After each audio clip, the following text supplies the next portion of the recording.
আমি রামনারায়ণ গৃহস্থের অমৃত কথা চ্যানেল থেকে আপনাদের কাছে এসে গেছি। এই যে দেখুন, আজকে মহলে এসে গেছি। মহল বলতে গুড়ের মহল, মানে খেজুর গুড় তৈরি করা হয় এখানে, বুঝেছেন?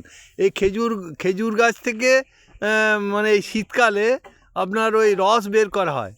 রস বের করে আর আপনার ওই ফুটিয়ে গরম গুড় তৈরি হয়। এই যে দেখুন, এই যে দেখুন, এই যে আমার এই ভাইয়ের মহল, আমার কিছু নাই, সব ভাইয়ের। এই যে দেখুন, না গাছ আমার না, সকলেরই আছে। এই যে ভাই কত পরিশ্রম করে, দেখুন প্রচুর পরিশ্রম। এই শীতকালে বুঝলেন, আমরা তো লেপের ভিতর থেকে বেরোতে পারি না, আর ভাই আমার সেই ভোর 4টের থেকে 3টের থেকে উঠে জানেন তো, আর এই সব রস বের করে গাছ থেকে নামিয়ে। এই যে দেখুন গুড় হচ্ছে, দেখুন ড্যাকের মধ্যে গুড় হচ্ছে। খুব খুব 1 নম্বর গুড় ভাই তৈরি করে, বুঝতে পেরেছেন? যারই দরকার হবে চলে আসবেন এখানে। 100 টাকা গুড়ের কিলো, আর 150 টাকা হচ্ছে নবাদ। ভালো নবাদ বানিয়ে দেয়, আমি খেয়েছি। আর গুড়ের কথা তো বলার মতোই নয়। আর এইটি হচ্ছে আমার ভাইয়ের এই যে ছেলে, এই যে ভাইপো, একটি ছেলে আর একটি মেয়ে কলকাতায় থাকে। এই যে একটি ছেলেও খুব কর্মঠক। এই যে দেখুন কত সুন্দরভাবে এ করছে। বাবা, ওই গাদরাটা কিছুতে রাখলে তো গাদরা দিয়ে রুটি খাওয়া যায়, ভালো হয় না গাদরা? হ্যাঁ, এই যে দেখুন কত সুন্দর, দেখুন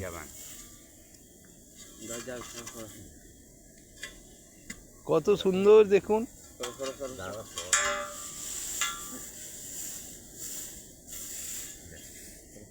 এই যে আপনাদের দেখুন গুড় করা দেখাচ্ছি, কত সুন্দরভাবে গুড় করছে দেখুন।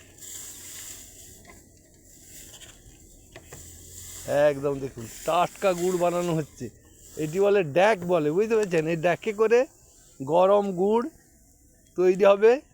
আমরা আবার ছোটোবেলায় জানেন তো, এই ড্যাকের মধ্যে ছোট ছোট আলু ফেলে দিতাম, নিয়ে আলু সে এমন রসে সেদ্ধ হয়ে যেত, কি মনোরম, কি মধুর খেতে, না দেখলে বিশ্বাস করবেন না, এত সুন্দর খেতে।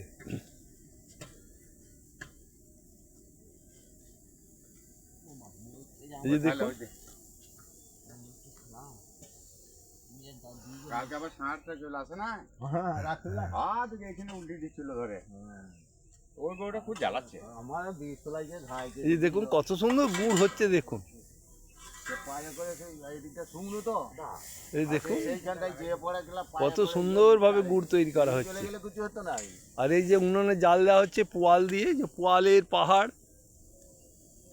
এই যে দেখুন, আপনাদেরকে মহল দেখালাম। যাদের যাদের দরকার হবে চলে আসবেন, গুড় নিয়ে যাবেন। গুড় 100 টাকা টাটকা, একদম টাটকা খেজুরের গুড়। আর আপনার নবাদ 150 টাকা। আপনারা সব ভালো থাকবেন। এখানেই আজকের ভিডিও রাখছি। যদি ভালো লাগে তাহলে একটা লাইক করবেন। নমস্কার।